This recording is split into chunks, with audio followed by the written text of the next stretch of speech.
Aguiar é um concelho de paisagens deslumbrantes e de um elevado património histórico. A juntar à água gasificada mais conhecida do país, a de Pedras Salgadas, é também terra de ouro. Mas antes de falarmos de todas as potencialidades deste concelho de Vila Real, vamos antes conhecer um pouco mais do atual Presidente da Câmara Municipal. Desde mais agradeço a disponibilidade do Sr. Presidente Alberto Machado por nos ter recebido para esta entrevista e agradeço também a presença de Carlos Ramalho, Diretor-Geral da LVTV, que se junta a nós para esta conversa. Vamos falar então de Alberto Machado enquanto pessoa, não é? À exceção do período de formação académica que frequentou em Castelo Branco, viveu sempre em Vila Pouca de Aguiar e depois de muitos anos enquanto vereador e vice-presidente, desde 2002 a 2013, nas últimas eleições candidatou-se a presidente da Câmara Municipal. E desde então que está à frente desta autarquia. Calculo que passar de vereador e vice-presidente a presidente de uma Câmara Municipal tenha sido um desafio bastante grande. Bem, em primeiro lugar queria agradecer a oportunidade desta entrevista. Eu não sou uma pessoa de muitas palavras, sou uma pessoa que com as características que todos os transmontanos, ou a grande maioria dos transmontanos têm, a simplicidade, a capacidade de trabalho e também a ideia de justiça. São essas principais características dos transmontanos. E não dei ainda nenhuma entrevista sobre o ponto de situação de mandato. Tenho feito habitualmente na Câmara Municipal, na Assembleia Municipal, com todo o respeito por seus vereadores e por os deputados municipais e também em vários momentos de permeabilidade com a comunidade, têm sido muitos. Quem é Alberto Machado? Alberto Machado, tenho 49 anos, sou natural aqui do concelho de Vila Pouca de Aguiar, de uma pequena aldeia que é Pontido, tem a banda de música mais antiga do país, vai fazer este ano, no próximo ano, 2015, 250 anos, e tenho raízes rurais, estou sempre muito ligado à ruralidade, gosto muito do nosso concelho e penso que qualquer cidadão deve ter um papel ativo na contribuição, na sua pequena contribuição para o desenvolvimento e para escrever também uma página, muitas vezes anónima, do Conselho. Foi também isso que levou então essa forma de pensar de que todo o cidadão deve ter um papel ativo, que o levou a ingressar na carreira política, primeiro como vereador, como vice-presidente e atualmente como presidente? Sim, de uma forma menos anónima, não é? Fui presidente da Associação de Estudantes, já no ensino superior, estive numa junta de freguesia quando vim depois de ter acabado a minha licenciatura e vim para o Concelho de Vila Pouca de Aguiar, estive depois na Assembleia Municipal um mandato e fui convidado depois para constituir uma equipa no Executivo Municipal.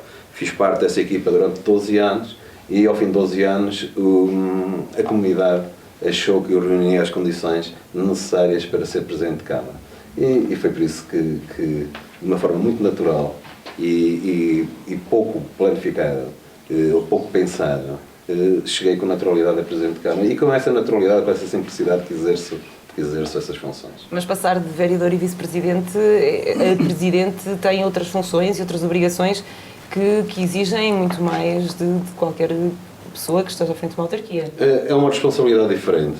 Por isso, o Presidente de Câmara, nesta estrutura municipal, os vereadores desempenham competências que são próprias do Presidente de Câmara e que o Presidente da Câmara delega nos vereadores. Mas sentiu muita diferença na altura em que assumiu a presidência da Câmara?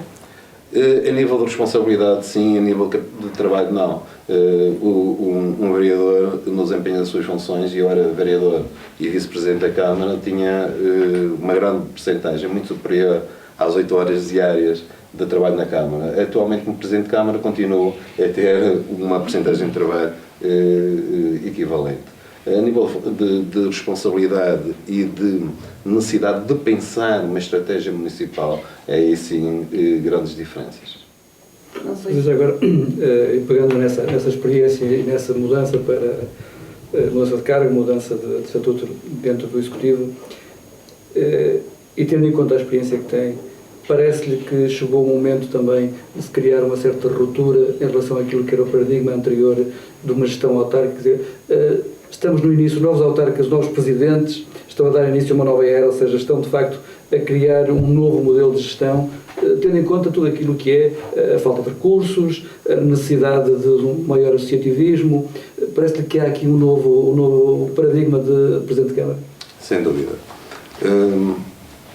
Eu costumo definir que acabou o tempo dos Presidentes de Câmara e dos Executivos Municipais poderem desempenhar ou desenvolver boas políticas, e digo mesmo isso num sentido positivo, a montante da comunidade.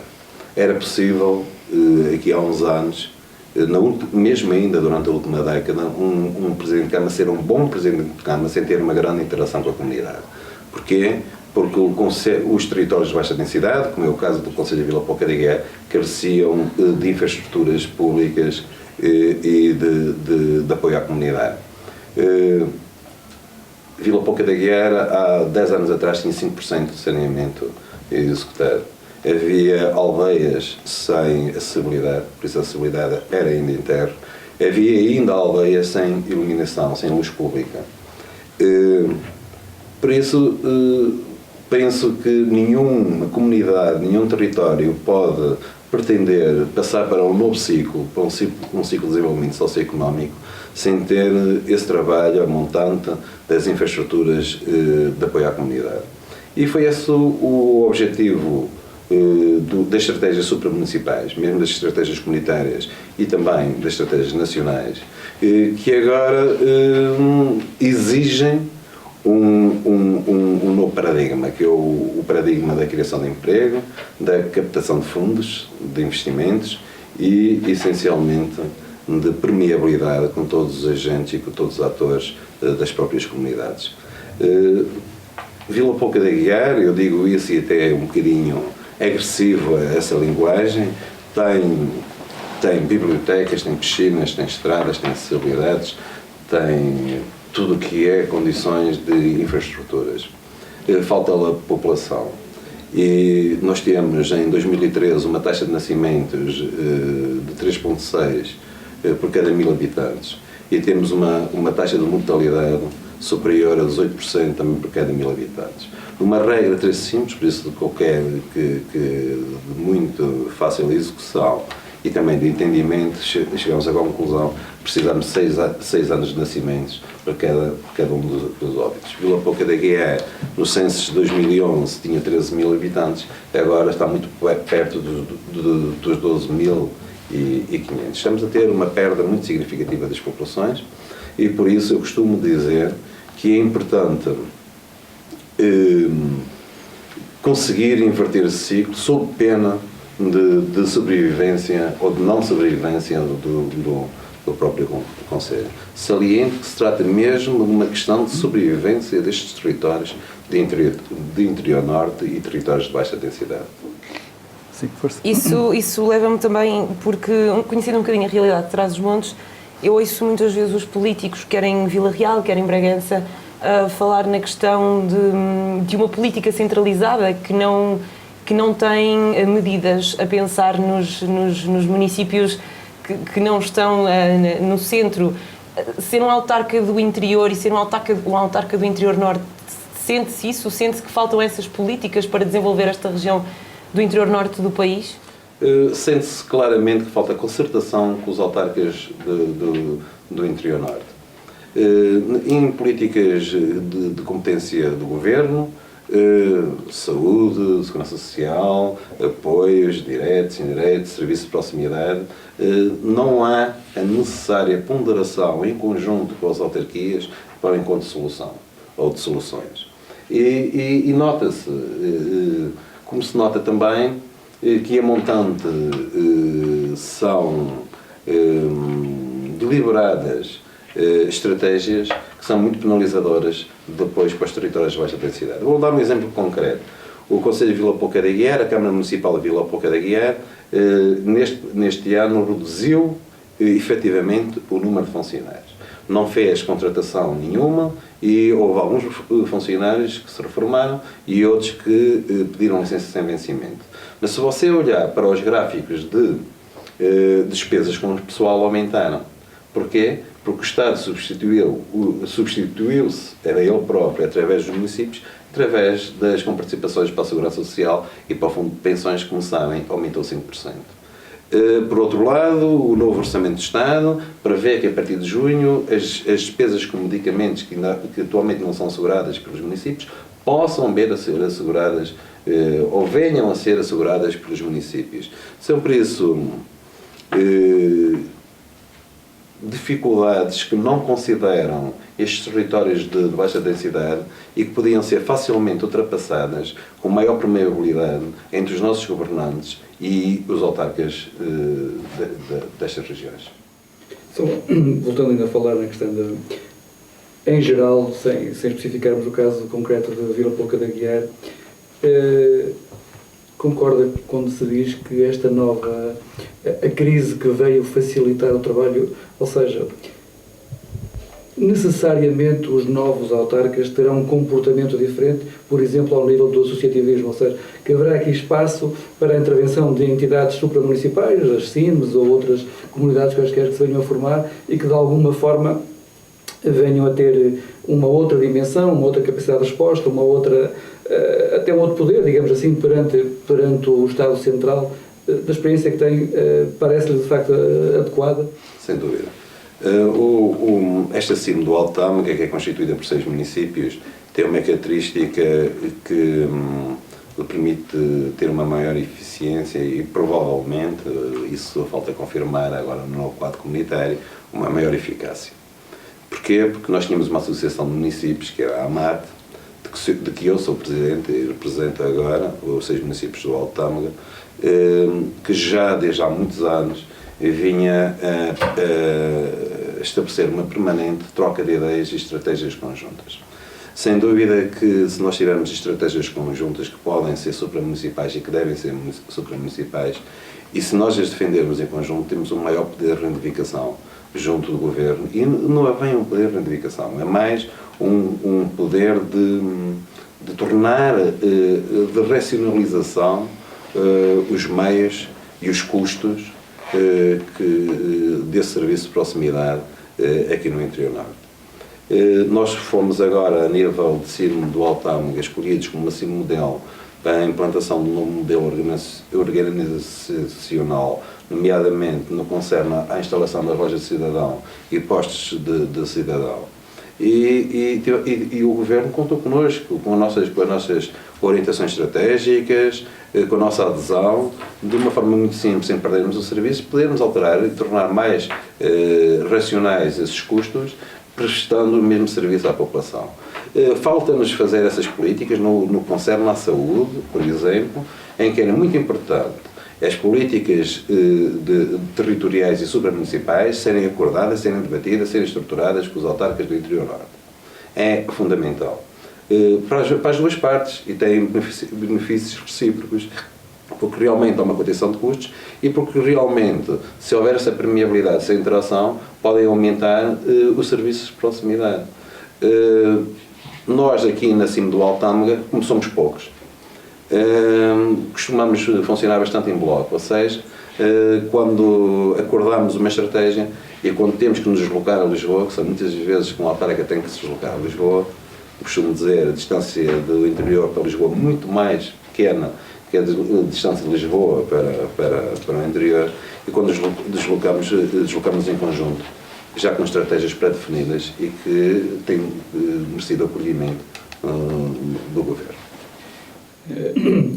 Nessa experiência que tem, até porque eu conheço já algumas fontes de receita, por exemplo, da CIM do Alto Tâmega, parece-lhe viável, isto enquanto autarca em geral, parece-lhe viável que vá haver neste segundo modelo de autarquia uma intervenção mais direta das câmaras municipais ou das CIMs na própria economia, ou seja, que até para combater um pouco a falta de emprego, poderá haver aqui uma substituição por parte das autarquias na criação de emprego, no desenvolvimento local? Sem dúvida, no quadro comunitário, por isso as estratégias supramunicipais são fundamentais e são extremamente condicionadoras às estratégias locais, ou seja, nós temos que nos fundamentar nos quadros comunitários de apoio. E este novo quadro comunitário é pouco virado para as infraestruturas e muito virado para as pessoas, para o investimento, para a criação de riqueza.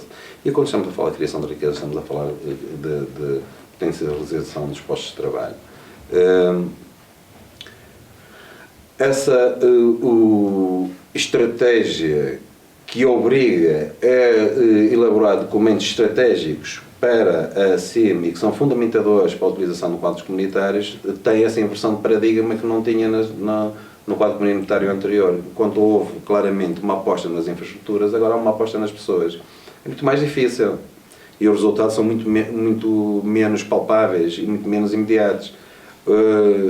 Costumo dizer que é muito mais fácil fazer 12 obras já de significativo valor, desde que haja cabimentação orçamental para fazer e quadros comunitários para o fazer, do que criar 12 postos de trabalho a jovens que provavelmente irão ter que emigrar porque não têm soluções na terra que os viu nascer e que os viu crescer e que fomentou e patrocinou esse crescimento.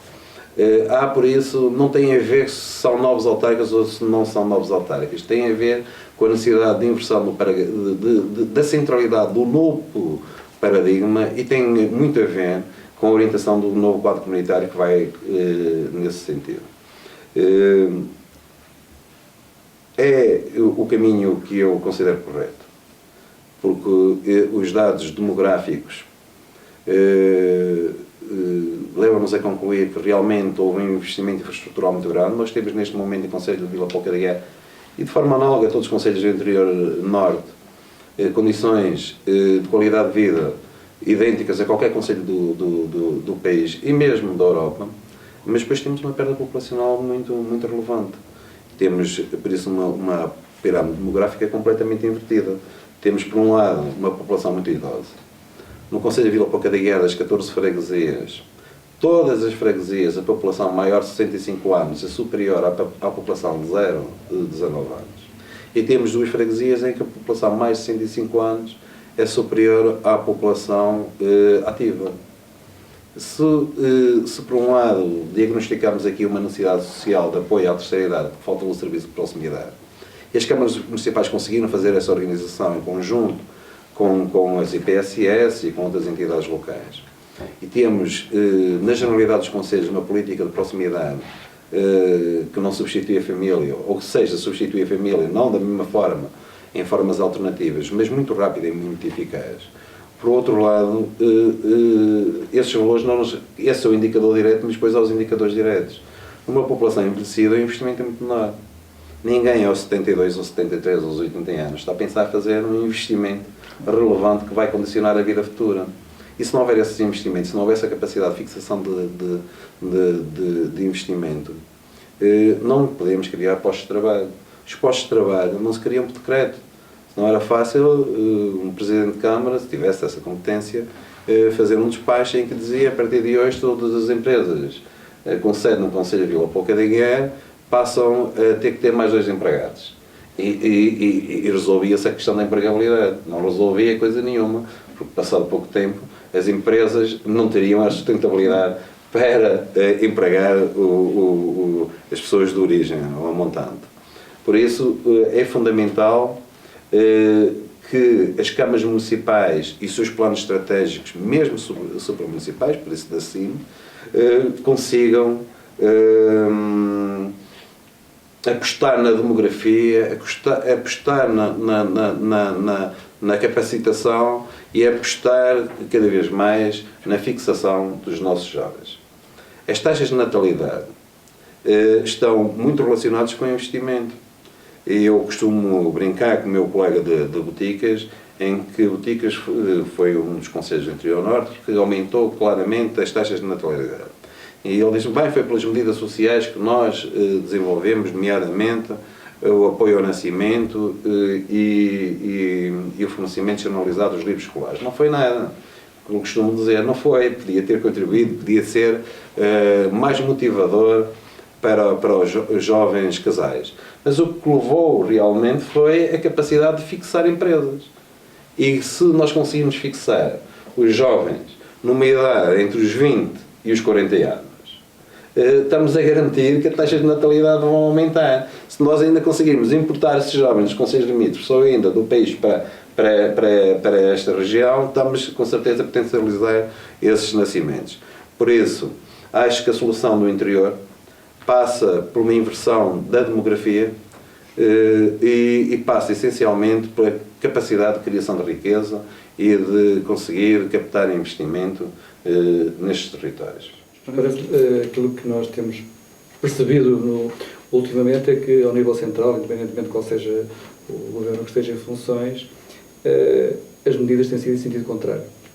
Nomeadamente, ou seja, embora seja visível e seja divulgada uma intenção de fomentar, aquilo que nós vemos depois é que cada vez que há uma extinção do serviço público, estamos a contribuir para que haja um afastamento. Portanto, são pessoas que deixam de estar cá, são pessoas na idade ativa, no fundo é uma diminuição não só da população, como da população ativa e da capacidade de gerar pessoas, de gerar filhos, de ter jovens também cá.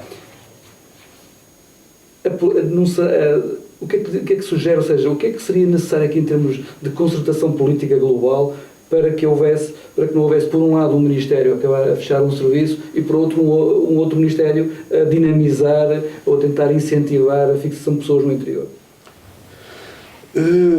Todos os partidos políticos, e se nós tivermos com alguma atenção aos congressos dos partidos políticos com assento parlamentar, pelo menos a esse e também aos outros, nós vemos que as políticas de combate à desertificação, desde há muitos anos, são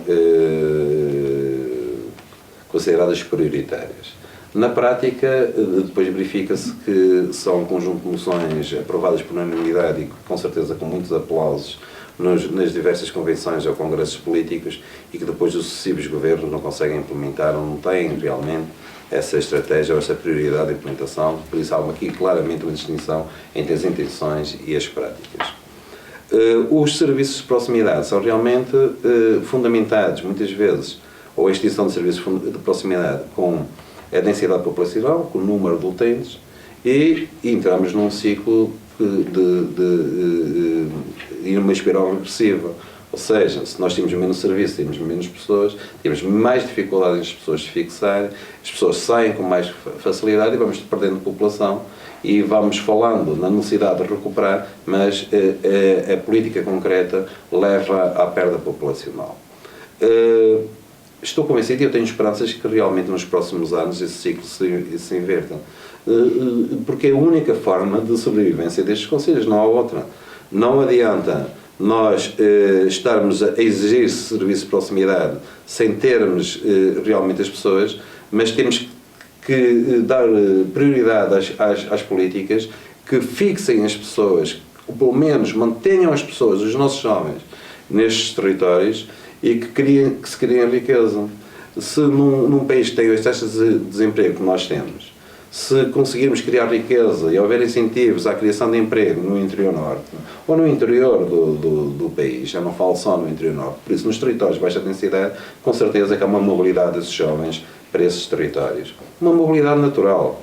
Se nós conseguirmos essa mobilidade de uma forma natural, conseguimos também maior capacidade de investimento, maior capacidade de criação de novas empresas e, por outro lado, justificam-se então a manutenção dos serviços de proximidade. No entanto, nós costumamos dizer que os transmontanos, é um provérbio aqui muito transmontano, e é admitido em todo o país, transversalmente em todo o país, que os transmontanos dão muito e exigem pouco. E é verdade, os transmontanos dão muito, estão sempre disponíveis para contribuir e exigem muito pouco do outro lado. É a altura também de nós começarmos a exigir mais e exigirmos em conjunto, porque trata-se da responsabilidade que cada autarca tem de desenvolver a socioeconomia da sua terra e, como eu repito mais uma vez, lutar pela sobrevivência da sua terra. Acho que passamos a seguir ao intervalo a centrar esta nossa conversa, porque também já está na altura de falarmos sobre as potencialidades e sobre as políticas de Vila Pouca de Aguiar, mas isso a seguir ao intervalo. Estamos de regresso e, como prometido, vamos então falar nas potencialidades do Concelho de Vila Pouca de Aguiar e nas medidas que estão a ser tomadas e que vão ser tomadas para o desenvolvimento deste Concelho de Vila Real. Antes de mais, fazemos um ponto de situação sobre a evolução demográfica. Vila Pouca de Aguiar, à semelhança dos concelhos do interior e do norte, perdeu habitantes. Quando olhamos para os censos e comparamos 2011 a 2001, tem atualmente cerca de, disse, 12.500 habitantes. Olhando para estas medidas e considerando que a população, também como já teve a oportunidade de dizer, que está uma pirâmide completamente invertida, onde a maior parte da população tem mais de 64 tem 64 ou mais anos, que medidas vai o município tomar face ao despovoamento e ao envelhecimento da população? Porque é preciso contrariar, é preciso adaptar a realidade das medidas políticas a esta população, que tem as suas necessidades, mas também contrariar um bocadinho esta realidade. Sem dúvida. O município, as estratégias do município não concerne às pessoas, à fixação de população, ao aumento, inverter o ciclo decrescente e passar ao ciclo crescente da população local, não são medidas isoladas.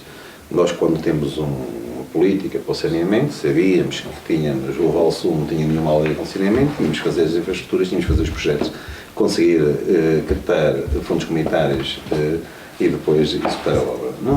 Quando concerne a pessoas e a demografia, não é assim. As coisas são muito mais complexas, são muito mais os fatores que contribuem para o sucesso dessas estratégias políticas. Há, no entanto, estratégias fundamentais. A proximidade à comunidade e a penhoralidade dos agentes e atores locais é fundamental. E a Câmara Municipal tem ouvido a fazer. No último ano, nós promovemos 13 ações de formação relacionadas com a agricultura e com as florestas. Invertemos estratégias que são aquelas que infelizmente são seguidas um bocadinho por todo lado, que é começar de uma formação geral para a motivação e uma formação específica. Nós invertemos isso e fizemos uma em cada um dos meses neste município, por isso estamos a fazer a 13ª.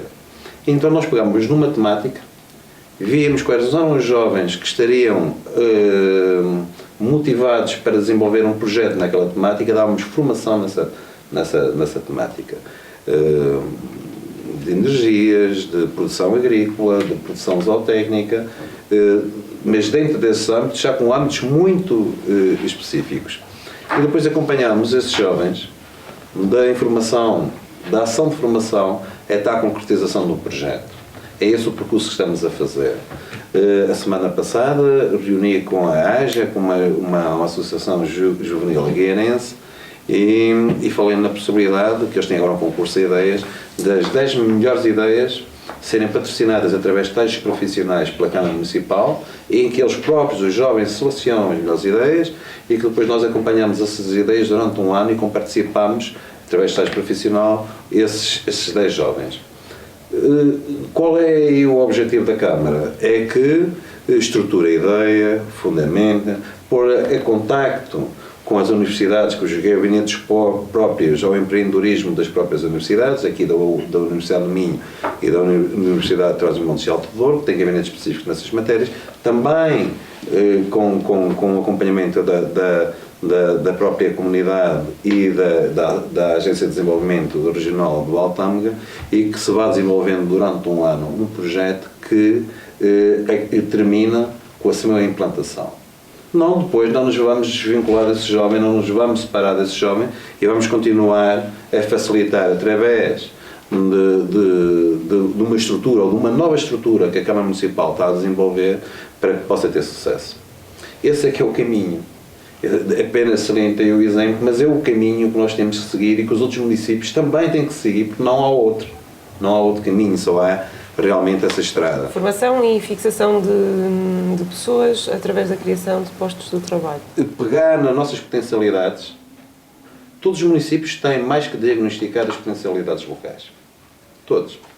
Já durante décadas, quando se fazia as obras, iam-se fazendo também estudos de diagnóstico de potencialidades dos municípios. Por isso está diagnosticado. Mas esse estudo é apenas a base. E depois começa-se logo no 1, que é, ou no 2 ou no 3, que é a questão da venda, da promoção dos produtos, etc, etc, etc. Muitos dos produtos que são promovidos em feiras não têm representatividade suficiente para fazerem feiras. Cria-se uma ideia que tem potencialidade e não se consegue produzir o suficiente para entrar no mercado de trabalho e para ser considerado na socioeconomia local. Pronto, é essa perspectiva que nós aqui em Vila Pouca da Guia queremos inverter, porque é que estava a ser seguida, claramente não tinha resultados práticos. Então nós estamos a fazer o contrário. Estamos a pegar no jovem no ponto zero e acompanhar até conseguir criar a sua própria empresa.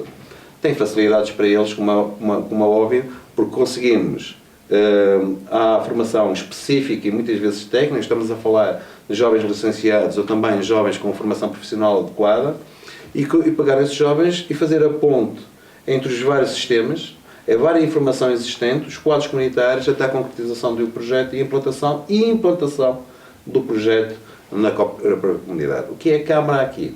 É um elemento facilitador.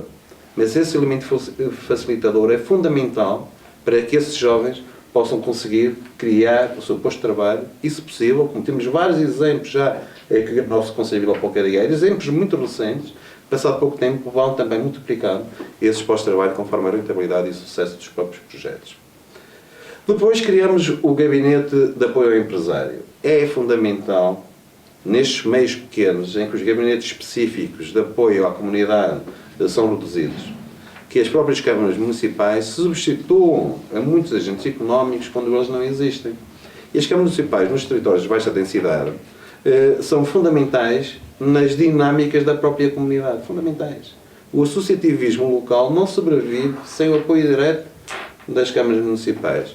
Os próprios empresários que estão num ciclo económico negativo e que têm uma dificuldade enorme de sobrevivência da própria empresa, não têm tempo nem recursos para que possam estudar os quadros comunitários, possam estar a ver que estratégias podem adotar para melhorar a empresa, que fundos podem dispor, e muitas vezes gastam dinheiro, fundos que são muito importantes e recursos muito importantes para o sucesso da própria empresa, quando poderiam ser comparticipados. O que é que nós estamos a fazer? E criamos muito recentemente, aqui no Conselho de Vila Pouca da Guia, um gabinete da Câmara que acompanha os fundos comunitários e que tem uma permeabilidade constante com os nossos empresários. Quando estou a falar dos empresários, é no âmbito alargado. É desde o comerciante até ao empresário da indústria extrativa ou transformadora de granito. Por isso, abrange todos os níveis empresariais que existem no Conselho de Vila Pouca da Guia.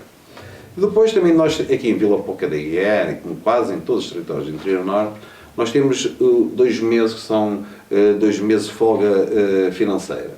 Que são os meses, para os nossos empresários, que são os meses de julho e agosto, em que os 13 mil, ou aproximadamente 13 mil habitantes de Vila Pouca da Guia duplicam, triplicam. Bem, porque é que nós não vamos conseguir capitalizar esses aguiarenses, que embora trabalham mais longe, trabalham em vários países da Europa e do mundo, continuam a ter uma ligação muito forte com a sua terra. Por isso nós devemos potencializar essas ligações. E embora eles não estejam em permanência com a Vila Pouca da Guia, as mais-valias que nos podem trazer podem estar sempre em pontos, estabelecendo pontos com o próprio Conselho. E por isso nós criamos um gabinete de apoio ao imigrante que, para além dos assuntos de ordem burocrática, alguém que se quer divorciar, alguém que tem aqui um problema, que quer resolver, e mesmo muitas vezes da própria Câmara, nós devemos telefonar para qualquer divisão da Câmara, e depois não seria com aquele, seria com o outro, e se não fosse com aquele ou com o outro, liga para o Gabinete de Apoio ao Imigrante, e o Gabinete de Apoio ao Imigrante dá uma resposta num prazo máximo de 5 dias a esse problema que o nosso imigrante nos transmite. Por outro lado, não se limita só aos imigrantes, também com os protocolos que temos com as diversas embaixadas e com o corpo diplomático, resolve problemas daqueles que tiveram um período da vida que trabalharam mais longe e que foram imigrantes e que depois regressaram e têm direito à reforma, não têm direito à reforma, têm direito a participações, não têm direito a participações. Os nossos técnicos receberam formação específica nesse âmbito e fazem esse acompanhamento. Mas depois está aqui também nesse gabinete um aspecto fundamental e que muitas vezes é oculto e que passa a vertente da maioria dos gabinetes de apoio ao imigrante, que é criarmos uma plataforma para os nossos imigrantes em que eles podem adquirir, seja o que for, do Conselho de Vila Pouca da Guia. Agora, por exemplo, estamos na época das castanhas, do cogumelo e do cabrito, e vamos ter um fim de semana gastronómico aqui em Vila Pouca da Guia. Os nossos imigrantes queiram comer 1 quilo de castanhas em Paris, Na plataforma veem qual é o produto disponível, o preço, o custo de transporte, encomendam e o nosso gabinete de apoio imigrante faz chegar. Por isso, é um bocadinho manter esses 2 meses Isso acaba durante... também, peço desculpa por interromper, mas isso acaba também por estimular então esse investimento dos mais jovens, porque veem de facto que, para além de nessa época do ano poderem vender os seus produtos e ao longo do ano isso também acontecer, têm ainda outras plataformas e não têm fronteiras, por assim dizer, para vender os seus produtos. Acha que isso é de facto mais um estímulo para a fixação e criação do seu próprio emprego? Pode ser aproveitado nesse sentido, na criação de mais-valias da própria empresa. De uma forma muito simples, se nós temos cá os nossos aguirenses durante esses 2 meses e depois regressam aos países onde desempenham as suas atividades profissionais, há que estabelecer pontos com eles para os termos cá sempre.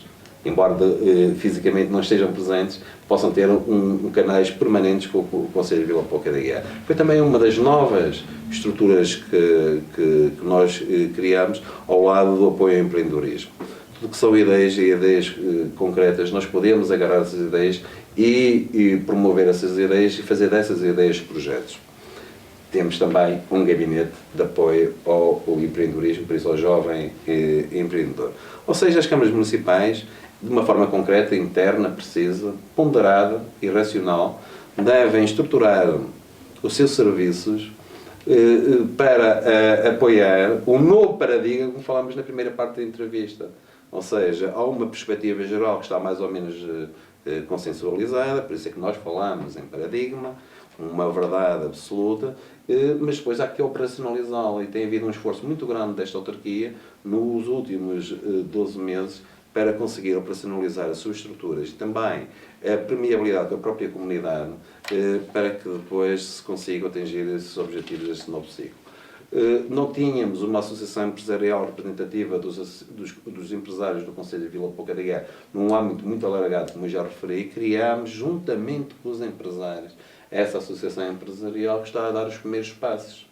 E essa associação empresarial permitiu já, e a criação dessa associação empresarial, que a Câmara Municipal desenvolvesse vários protocolos de colaboração com entidades muito importantes na Europa. Estou a falar, por exemplo, da Câmara de Comércio luso-francesa, que estabelecemos um protocolo há meia dúzia de meses, estabelecemos também já com a Câmara de Comércio de Luxemburgo outro protocolo, e depois esses protocolos não se limitam a um ato solene, têm um acompanhamento técnico muito específico, em permeabilidade com a associação empresarial, que consegue colocar lá os nossos produtos, porque são realmente de excelência e conseguem ser colocados a preços competitivos, e ter o apoio dessas organizações do luso-descendentes, ou mesmo ainda imigrantes que as constituem e que sentem sempre esse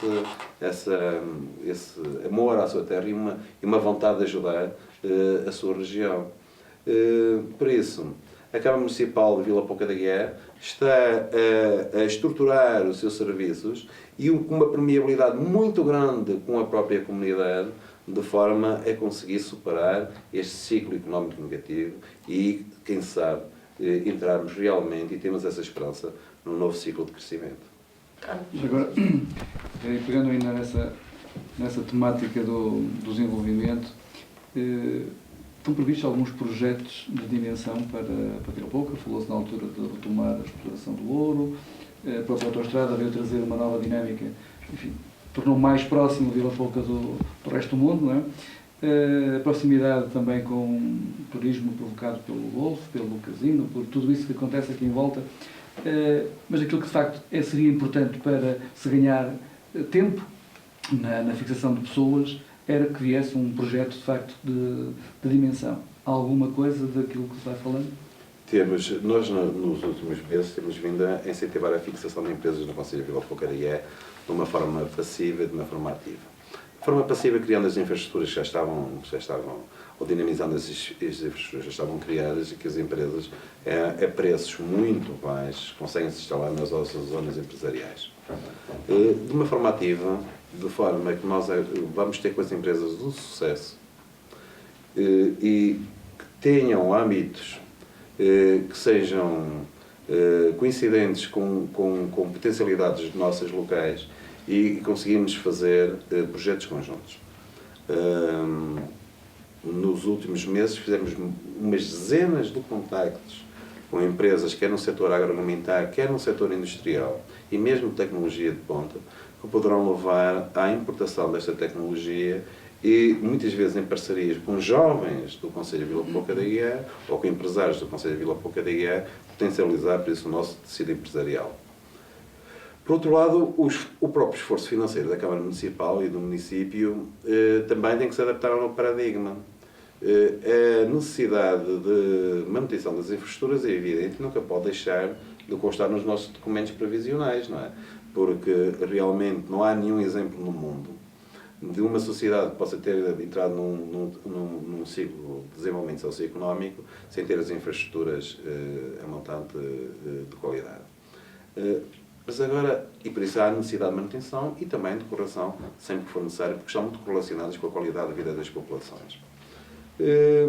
Por outro lado, os investimentos, agora que estamos a dar prioridade, são investimentos já de criação de riqueza. Que os próprios empresários podem não ter capacidade de instalação e a Câmara Municipal, com candidaturas a fundos comunitários, teve a capacidade de fazer aprovar com participações de 85%.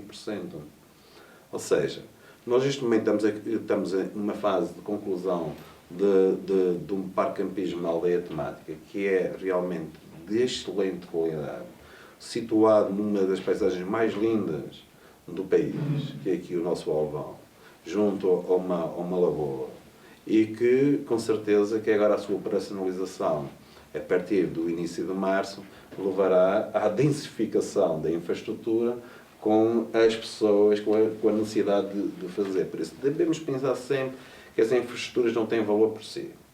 As infraestruturas têm valor com as valias que trazem à própria comunidade.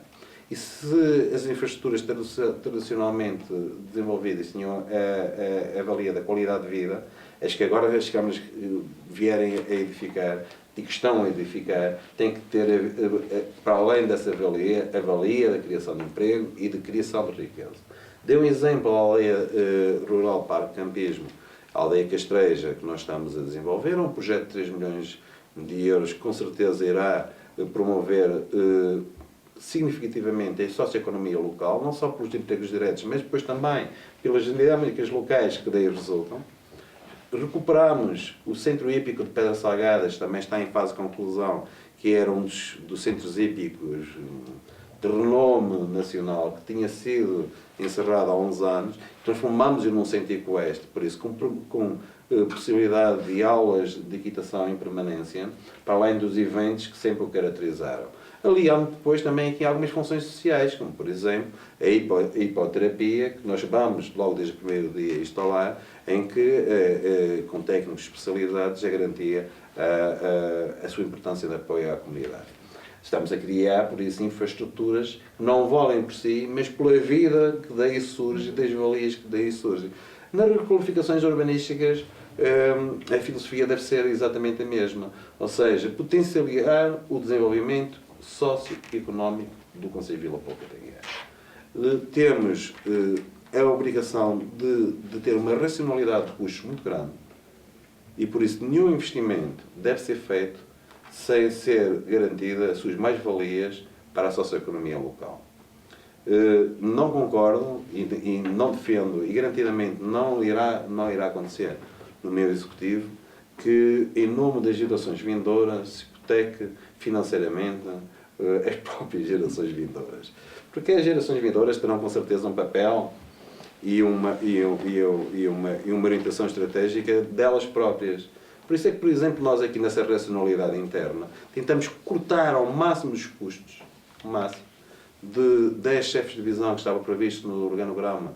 Neste momento temos 4 chefes de divisão, uma redução superior a 50%.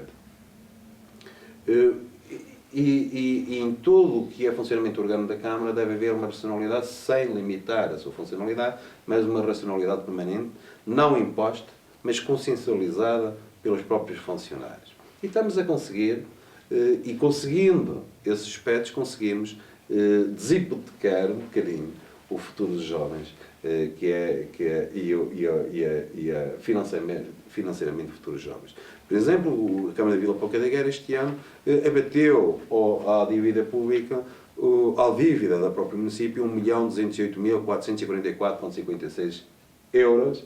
Veja o pormenor que os serviços me passaram, e pagou em serviços que tinham sido prestados há mais de um ano preso, pelo executivo anterior, 4.343.923 euros. Claro que com este dinheiro podia-se ter feito investimentos infraestruturais e mesmo de criação de riqueza. Mas estamos a preparar um novo quadro comunitário. O novo quadro comunitário vai ser operacionalizado a partir de janeiro, de dezembro de janeiro. Por isso é muito importante nós fazermos esse trabalho a montante, que estamos a fazer com muito rigor, com a comunidade, com toda a comunidade, como eu já expus, embora em traços muito gerais, muito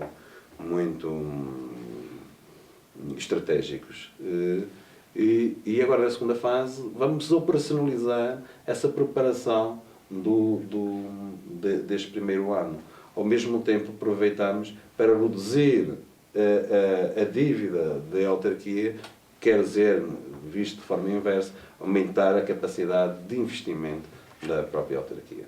Esse é o trabalho que estamos a desenvolver, sem nunca descurar os aspectos sociais, os aspectos culturais, os aspectos de educação, que temos vindo a desenvolver no Conselho de Vila Pouca da Guiar, que faz Vila Pouca da Guiar uma referência no que concerne ao apoio aos nossos jovens estudantes. Temos um Conselho em que temos alimentação escolar em todos os edifícios, desde o pré-escolar até ao final do ensino secundário. Temos transportes escolares distintos por nível de ensino.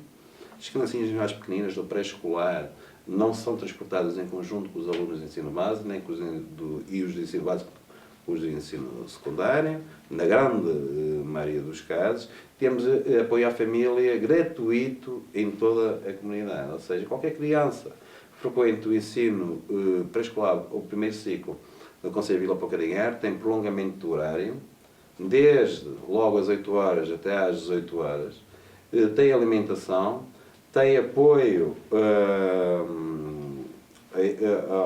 e dinâmicas educativas em períodos escolares generalizadas. Veja, nós este ano no verão conseguimos generalizar os campos de férias, permitindo a todas as crianças do Conselho de Vila Pouca da Guiar, estamos por isso a falar de território de baixa densidade, por isso com uma grande área, com poucas crianças em cada uma das localidades, em que eles desenvolveram os campos de férias durante os dois meses de verão. O que é que acontece? Primeiro garantimos que todas as crianças têm pelo menos, num ciclo económico negativo, com os problemas sociais, a garantia de que almoçam nas cantinas, têm reforço alimentar e, por isso, durante um período bastante longo, temos essa garantia de apoio social. Foi esse um dos principais objetivos que fundamentou. Por outro lado, são ocupados em atividades sociais úteis. E depois os pagamentos resultam, como devem, na minha opinião, resultar do rendimento per capita da própria família. Os agregados familiares mais carenciados não pagam nada. Os agregados familiares que a Segurança Social estipula como, ou identifica como escalão B, paga 50%, e os outros têm que pagar realmente o custo do serviço que estão a fazer. Nos jovens, tivemos um programa de 16-25 anos, em que todos os jovens do Conselho de Vila Pouca da Guiar, e só mesmo os Conselhos de Vila Pouca da Guiar, senão não teríamos capacidade para as ofertas que tivemos, são ocupados durante o período do verão todo em atividades sociais úteis, quer como monitores nesses campos de férias tiverem uma formação adequada, ou estejam a adquirir uma formação adequada nesse sentido, como depois em atividades para a sociedade. Esses jovens têm uma compensação financeira de €1 a hora. Foi um sucesso e que envolveu mais de 300 jovens durante o verão no Conselho de Vila Pouca da Guiar, com utilização de atividades e dinamização de atividades úteis. Por isso, este Conselho preocupa-se com o futuro, com a garantia de futuro, mas também se preocupa muito com o presente e com a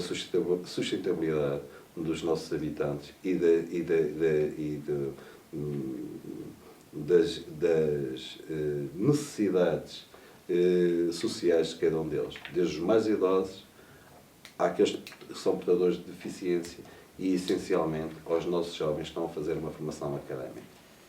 O quadro comunitário, já foram ouvidas várias críticas em relação a este novo quadro. Vila Pouca de Aguiar posiciona-se como um crítico ou posiciona-se como na expectativa de encontrar, de facto, aqui uma probabilidade de desenvolvimento? Este quadro comunitário não é um quadro comunitário fácil. Pensamos que tem que haver a garantia, para além da garantia teórica, que os territórios de baixa densidade sejam realmente favorecidos neste quadro comunitário. Pelo menos, não estamos à espera que nos deem nada, mas que nos tirem, que não nos tirem e que realmente temos direito. Estão a ser regulamentados e, por isso, os regulamentos específicos não estão ainda operacionalizados. Estamos também, a nível de CIMES, a desenvolver os planos territoriais que depois irão ser a base da distribuição desses quadros comunitários. Não há dinheiro para infraestruturas infraestruturas de acessibilidades, infraestruturas esportivas, e eu acho que sou um adepto da última milha que acabou de ser extinta, não é? Que realmente estes territórios de baixa densidade carecem de algum apoio infraestrutural, porque a manutenção de todo esse território exige um esforço financeiro muito grande que as autarquias poderão não comportar, e por isso o que foi de bom e edificado poderá entrar num processo de agradação muito rápido e acentuado, se não houver, como não vai haver, essa ajuda comunitária. Mas, por outro lado, também entendo que temos que realmente inverter o paradigma, porque a imagem, embora seja violenta, que eu algumas vezes utilizo, é que nós tínhamos aqui, no interior norte, uns cuidados paliativos de alta qualidade, de elevadíssima qualidade, mas estamos a falar de pessoas em final de vida, não pode, e as pessoas substituem por conceitos, e não pode ser mesmo. Por isso tem que haver realmente uma inversão que é de fazer. Estamos a organizar a própria estrutura municipal e estamos a fazer uma estruturação muito grande da própria comunidade, envolvendo todos os agentes e atores locais. E se criarmos essa fase preparatória for bem desenvolvida, o quadro comunitário é aproveitado com naturalidade, desde que haja realmente essa possibilidade de depois aos empresários do interior norte, que não têm a mesma capacidade de apresentação de projetos nem de elaboração de projetos de outras zonas mais empresariais do país, do litoral, nomeadamente, e desde que depois haja realmente gavetas para este interior norte e para os nossos empresários. Mas acha que o quadro comunitário que vem, é preciso, já percebi que é preciso as câmaras readaptarem-se, reestruturarem-se para fazerem, mas acha que é possível fazer investimentos com eles nestas regiões do interior norte? Sim, sem dúvida. É possível e vai ser possível. A filosofia que muda, deixa de ser o investimento público nas infraestruturas para ser um investimento nas pessoas. E realmente nós precisamos de investimento das pessoas, porque nós temos as infraestruturas. Temos também que as manter e que acabar ou terminar em alguns casos, mas essencialmente o investimento tem que ser nas gentes destas terras. Uma última questão, Carlos, por favor. Agradavelmente, se falamos do futuro e falamos do Conselho para a frente e daquilo que de facto a Vila Poucas está a empreender. Só uma pequena questão relacionada com o facto decorrente do excesso de população com 65 e mais anos. Ou seja, socialmente, que questões se colocam à Câmara hoje em dia pelo facto de haver uma população tão envelhecida e carente de um tipo de apoio que a própria família não lhe consegue prestar? A Câmara Municipal, por si, não tinha capacidade de dar resposta a essa resposta social. A resposta natural é os filhos darem apoio aos pais, por sua vez, quando forem pais, terão o apoio dos filhos. Essa sequência foi interrompida e a própria sociedade teve que se organizar de forma distinta. Mas não foi as câmaras municipais só por si que se organizaram, e as câmaras municipais têm aqui um papel muito importante, que é de com participação, primeiro estruturação, depois com participação das próprias instituições e movimento associativo que dá apoio à comunidade. O Conselho de Vila Pouca de Aguiar conseguiu fazer isso, conseguiu estruturar-se. Temos um conjunto de EPSS, Cruz Vermelha, temos um movimento associativo enorme. Veja, no nosso Conselho temos 83 associações ativas, em que a Câmara Municipal reúne, pelo menos, eu pessoalmente reúno, pelo menos uma vez por ano, com cada uma dessas associações, em que pegamos no plano de atividades, vemos de que forma podemos interagir com a comunidade, de que forma é que podem ter atividades úteis à comunidade e depois estar a organizar, é fácil dar uma resposta de proximidade à própria comunidade que não existe. Posso dizer que se hoje, neste momento, me diagnosticar uma situação de alguém que perdeu, por qualquer motivo, algumas capacidades de autossuficiência, que teve um derrame, que teve um ataque cardíaco, que teve uma situação qualquer, no próprio dia nós temos uma resposta social, não diretamente da Câmara, mas através de uma instituição do município de Vila Pouca de Aguiar para dar essa resposta social no próprio dia. E depois, claro, a Câmara Municipal também tem um conjunto de regulamentos que nós fomos densificando, e este ano fizemos vários, em que vai facilitar também, ou vai superar a necessidade financeira dessas pessoas mais idosas e muitas delas com rendimentos muito baixos. Por exemplo, a Câmara Municipal tem um regulamento com participação aos medicamentos pela parte não comparticipada pelo Estado. Ou seja, os idosos do Conselho de Vila Pouca de Aguiar, que as reformas não atinjam um determinado montante, a Câmara Municipal comparticipa aos medicamentos, comparticipa aos exames, comparticipa próteses ou outros equipamentos necessários para o seu dia-a-dia. Criamos para o isolamento um sistema de comunicação direta e 24 horas com técnicos de saúde ou técnicos sociais. Por isso, a Câmara Municipal, em permeabilidade e com as EPSS, que entretanto se foram criando no Conselho de Vila Pouca de Aguiar, tem uma resposta social que não substitui a família, mas que é próxima e muito eficaz e eficiente junto dos nossos idosos e dos mais carenciados. Quero agradecer-lhe mais uma vez o facto de nos ter recebido e de ter aproveitado também esta entrevista para fazer um balanço do seu primeiro ano de mandato e as perspectivas, as medidas para o futuro. Agradecer também ao Carlos Ramalho por mais uma vez se ter junto a mim para esta conversa. Teríamos muito mais para conversar, já que Vila Pouca de Aguiar é um concelho riquíssimo, mas o nosso tempo termina por aqui. Já sabe que aqui na sua LVTV tem sempre um Portugal visto de perto.